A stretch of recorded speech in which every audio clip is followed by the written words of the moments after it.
Overland of America. Whether you just like to go off-road and camp or you consider yourself a serious overlander, this is why you should join me next year at Overland of America. I arrived Thursday evening and set up camp in the Content Creators Corral. I have been creating content for 26 years at DerangeStation.com. YouTube is still kind of a new thing to me and I'm looking forward to it. There's a TRS-3 Ranger, my dog Marley, and my tent. Met a lot of great people in this area, made a lot of great new friends. Here is where the entrance is, and this area is where the vendors are. So as you can see, I'm close to the vendors and close to the entrance. They had some great vendors there. Here you can see Rough Country. Rough Country makes everything from suspension kits to rooftop tents. You literally can make a complete overlanding vehicle just with Rough Country products. Here's the ice code display. I know that their 12-volt refrigerators are very popular. Somebody told me that by the end of the day on Saturday, they had actually sold out all of the refrigerators that they had. These ammo can fire pits are pretty popular, especially when you travel places like Colorado where they have fire bans, but it still gets cold at night. And who doesn't want a traction board with metal studs in it? If I was to ever get a rooftop tent, it would be one of these wedge style tents. Closing these and latching them is so much easier than trying to put one of the covers on a soft style tent and zipping it up. I've seen a few of these tire tables. They basically rest on top of your tire and they have a leg that holds up the other end. And of course we have 4-wheel parts. I've bought so many parts from them over the years. I've sent them a lot of business too. Red River 4x4, they are from Texas, and they are the ones that sponsored the Downhill Barbie Race. Need your knife sharpened? These off-road campers aren't necessarily my thing, but between the camper and the rooftop tent on top of it, they will easily support a family of 4 and get you into some pretty remote areas too. These tripod torches are pretty cool. I'm pretty confident that this is the most compact propane fire pit that you can get to take with you. And it packs up into like a little bag. And they have these little metal panels that you see him taking off there. You can direct these towards where you want the heat, or you can just put the panels all the way around it and then set something on top of it and use it as a burner. Here's another wedge style tent. Some people would call this a clamshell. The difference between a wedge and a clamshell: the clamshell just has the entrance here at the south end of the tent. A wedge has these side entrances. The disadvantage to a clamshell is that if you put it on a truck, then your ladder, your entrance, is going to be where your tailgate is, versus with a wedge, you can approach it from the sides of the bed.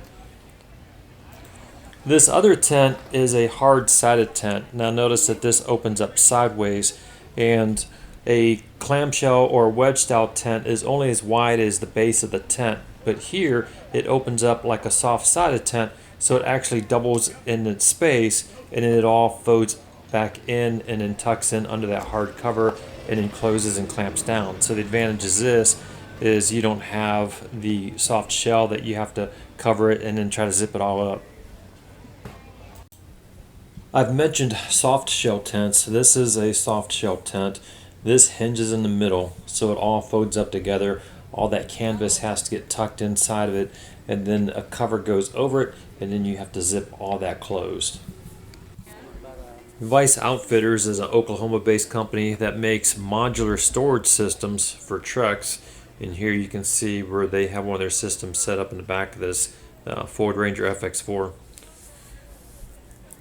This was one of 2 Rangers that was at the show in the vendor section.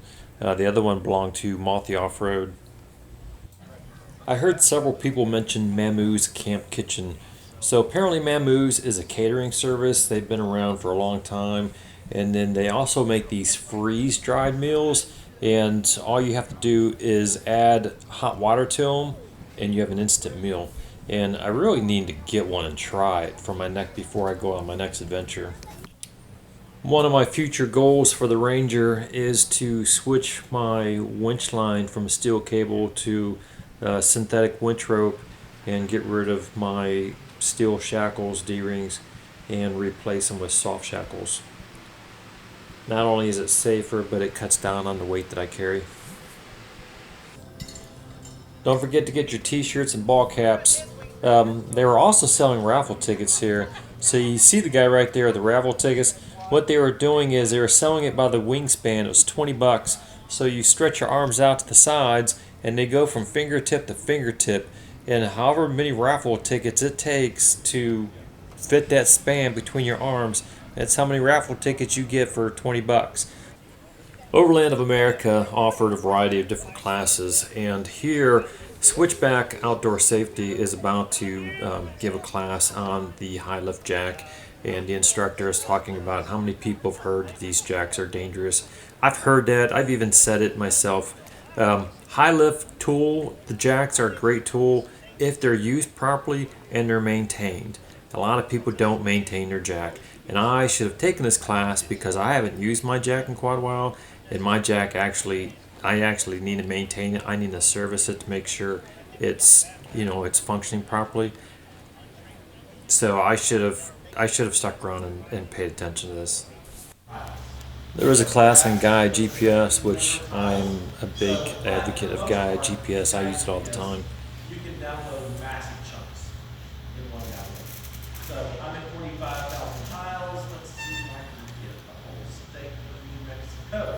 Force is being used on each of these recovery points. Because if it takes 5,000 pounds to move this, well, there's not 5,000 pounds here anymore. I also sat in on this recovery class being taught by Switchback Outdoor Safety. And you're making turns. What happens if you put it on one side and you gotta make a left-hand turn? I'm into a tree every time, right? So if we put it in the next pattern, guess what? I can make this turn way easier now. I'll be honest, I sat down in this class because there was shade and they had fans going, and I actually ended up learning several things while I was in this class. And then you connect to the kinetic rope, and if you have the ability, you can bridle back here again off the other vehicle, and that will spread that load there too. Now the two static straps are just the same as your bumpers. You're using the kinetic strap as that elasticity. Okay? Here's a few shots from the Saturday trail ride. Had I known that they had a green line and a black line trail ride you could go on, and this is obviously the black line, I definitely would have went, and I would definitely be going back next year just to do this.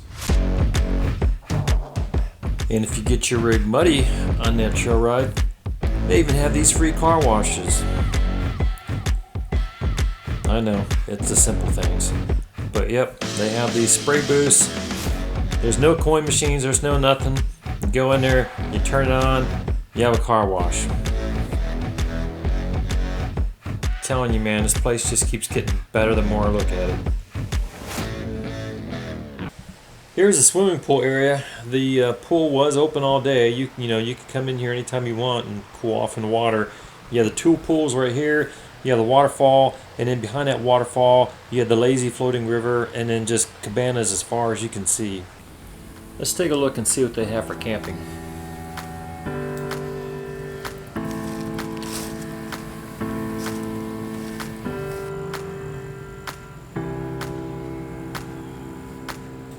This Dodge pickup belongs to DS Custom Garage. He's on Instagram and YouTube. He painted this truck with paint cans he got from Walmart, and he did all the masking. Even the yellow letters on this truck is spray paint. And he painted this way because he liked the old Dodge Power Wagon that was on the Simon & Simon TV show back in like the late 70s, early 80s. It's actually pretty cool to look at up close.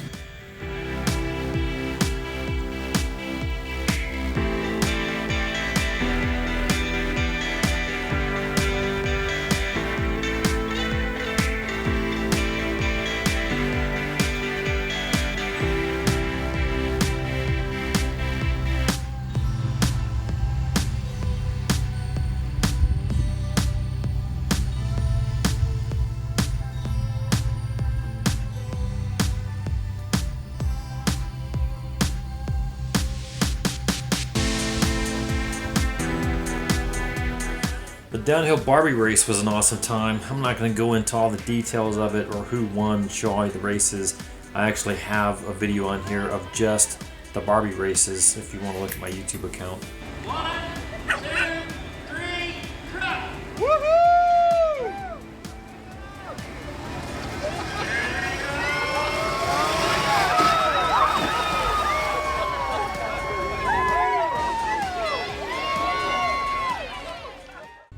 After a hot day, everybody enjoyed the pool party, especially that guy. They had a belly flop competition during the pool party, and then they also had the raffle. And I think every vendor at the show had stuff that they were raffling off or provided for the raffle. So the guy that was sitting behind me actually won 3 things. 9642 612 9642. There was a film festival that showed film from featured storytellers such as the Story Till Now, Katiwapa Overland, and Ozark Overland Adventures.